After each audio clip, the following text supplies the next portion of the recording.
Yes class 10, अगर ये आपने क्वेश्चन का कर लिया, आपका ये क्वेश्चन क्लियर हो गया तो समझो आपके 5 मार्क्स बोर्ड में पक्के हो गए। चलो देखते हैं क्वेश्चन, बहुत इंपॉर्टेंट है।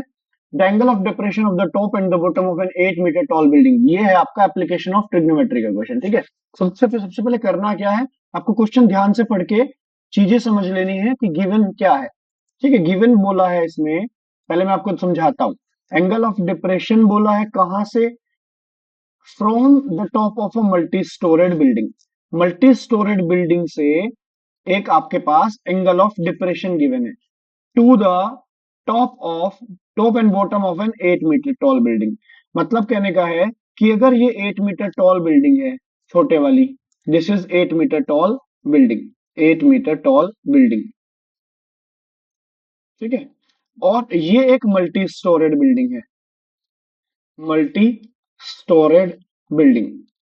ठीक है, जो एंगल ऑफ डिप्रेशन होते हैं उसमें हम टॉप से नीचे देख रहे होते हैं। अगर मैं मल्टी स्टोरेड बिल्डिंग के टॉप पे हूं, यहां से देख रहा हूं, तो मेरे पास एंगल ऑफ डिप्रेशन बनेंगे। जैसे अगर मैं कहता हूं ना कि अपनी छत से नीचे देख रहा हूं, बिल्कुल ऐसे ही एंगल ऑफ डिप्रेशन इसको बोलते हैं। अब कहां से एंगल कहां पे है, उसने बोला द डिप्रेशन एंगल जो है वो टॉप और bottom of an 8 meter tall building are 30 and 45 degree. मतलब देखो, पहली लाइन पे टॉप है, दूसरे बाद में सेकंड पे बॉटम है, और पहला एंगल 30 है, दूसरा एंगल 45 है रेस्पेक्टिवली।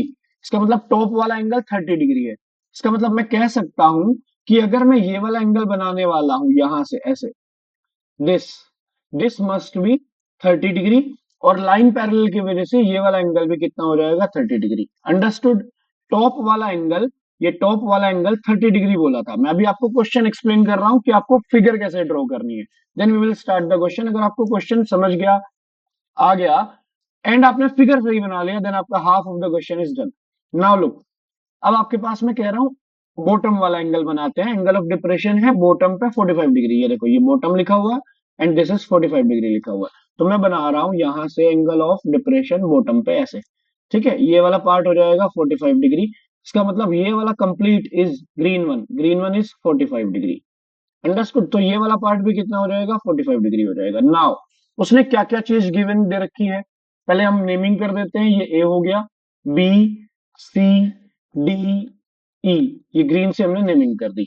8 मीटर टॉल बिल्डिंग जो है which is DE, DE is, let कर लेते हैं यहां से, क्योंकि हमारे पास लेट करने की तो जरूरत नहीं है इसमें, इसके बाद लेट करना पड़ेगा। गिवन लिख रहे हैं अभी, डीई जो है 8 मीटर टॉल बिल्डिंग है, 8 मीटर टॉल बिल्डिंग, ये चीज गिवन थी।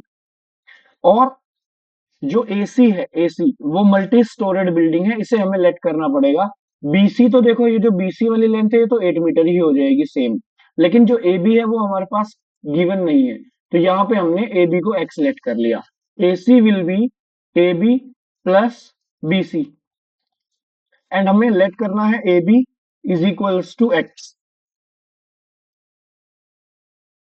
ए B is equals to X meter. तो यहाँ पे हो जाएगा A C is X plus 8। तो यानी कि जो एसी आया है, AC means the height of multi storeyed building, ये हमारे पास x प्लस 8 मीटर आ गया। ठीक है, height of multi storeyed building. Understood. Now अब हमारे पास दो ट्रेंगल बन रहे हैं, एक ये छोटा ट्रेंगल है, एक ये बड़ा ट्रेंगल है, जिसका नाम मैं बोल रहा हूं in triangle A B, in triangle A B E.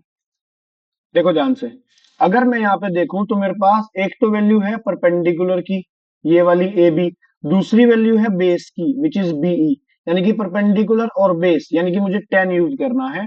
Ten में परपेंडिकुलर और बेस होता है tan 30 is equals to A B upon BE. बोलो क्लियर है बात, ए बी परपेंडिकुलर है और बीई बेस है। तो टेन 30 की वैल्यू कितनी होती है, 1/√3, और ए बी की वैल्यू हमारे पास एक्स लेट की हुई है हमने, एंड बीई की वैल्यू हमें पता नहीं है, तो बीई भी लेट करना पड़ेगा। BE is Y. ठीक है, ये बीई जो है ये वाई हो जाएगा, which is same B DC also, क्योंकि यहाँ पे डीसी और बीई दोनों कैसे हैं, परपेंडिकुलर है, तो ये दोनों वाई हो जाएगी। ठीक है, तो यहाँ पे बीई की जगह पे मैं क्या ले रहा हूँ, वाई ले रहा हूँ, क्रॉस मल्टीप्लाई करूंगा, y is equals to x√3। ये फर्स्ट रिलेशन आ जाएगा x और y के बीच में, और हमारे पास एक इक्वेशन रेडी हो जाएगी। देखो क्लियर है बात, डन है बात। सेकंड थिंग अब आते हैं, अब देखते हैं बड़े वाले ट्रायंगल में, in triangle A D C में, ध्यान से देखो ए सी डी में, C is the 90 degree, A C D में, now you have 1045 degree. Why 1045 बताओ, क्योंकि यहां पे भी हमारे पास परपेंडिकुलर और बेस था, परपेंडिकुलर इज ए सी और बेस इज डी सी, इसलिए मैंने 10 लिया, तो 1045 1 होता है। Now A C you have, A C is x+8 and D C you have y, बोलो करेक्ट है बात। सो नाउ x+8 अपॉन, अगर y को मैं सोल्व करूंगा क्रॉस मल्टीप्लाई से, y will be x+8, correct. And y की value अगर मैं पुट करता हूं फ्रॉम फर्स्ट इक्वेशन अगर मैं y की वैल्यू पुट करूंगा, तो यहां पे बन जाएगा x√3 is equals to x+8।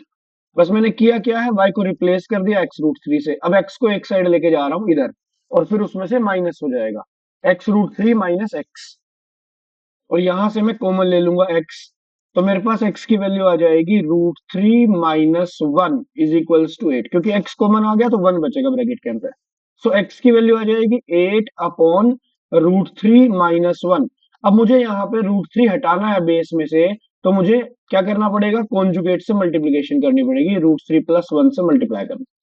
अब मैं इसे फर्दर सोल्व करूंगा, जो बेस है ये यहाँ पे a+b बना रहा है डिनोमिनेटर, अगर a+b a-b डिनोमिनेटर बना रहा है तो it must be a² - b², it must be √3 का स्क्वायर एंड -1, एंड न्यूमरेटर में हमारे पास √3 + 1 था।